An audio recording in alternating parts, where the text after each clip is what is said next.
Ben non. Selon Garance, on a déjà pu observer qu'en fait non, pas du tout. Les hommes et les femmes utilisent l'espace public d'une façon différente, pour plein de raisons. À terme, on aimerait bien que ça le devienne, mais aujourd'hui, dans les faits, l'espace public n'est pas encore accessible égalitairement aux femmes et aux hommes.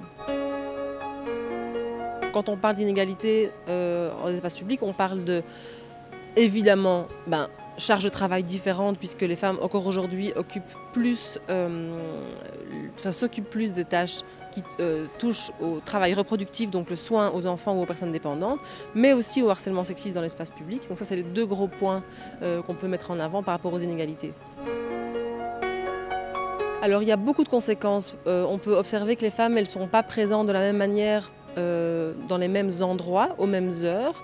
Donc ça a des conséquences notamment dans les comportements d'évitement que les femmes peuvent mettre en place. Donc il y a certaines femmes qui ne vont plus à certains endroits seules ou à certaines heures et qui donc limitent leur liberté de circulation et a pour conséquence qu'il y a encore moins de femmes en certains endroits et du coup celles qui osent y aller sont encore éventuellement plus à risque de vivre quelque chose de désagréable.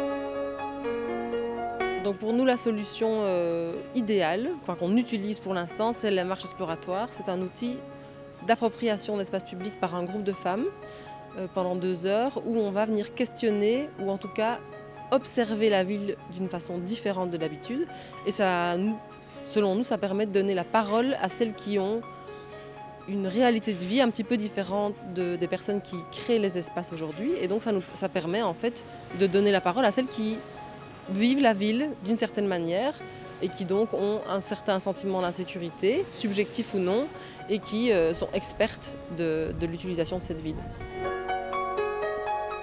Oui, à Namur, en 2015, on a commencé un projet de marche exploratoire avec le pavillon urbain. Donc Garance est venue marcher avec, je crois, une centaine de femmes pendant 1 an et demi et on a arpenté les 4 gros quartiers qui vont être réaménagés dans tous les travaux publics qui vont avoir lieu pendant les 10, même voire 15 prochaines années.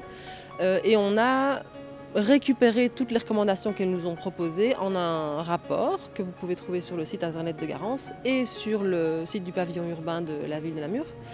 Et l'idée, c'était que toutes ces recommandations soient prises en compte par la ville, mais donc aussi par les aménageurs et les promoteurs immobiliers qui allaient faire des travaux dans la ville de Namur. Et c'est le cas, donc c'est la première fois en Belgique que le projet va un pas plus loin. Put on my blue suede shoes and I boarded the plane. Touchdown in the land of the Delta Blues, in the middle of the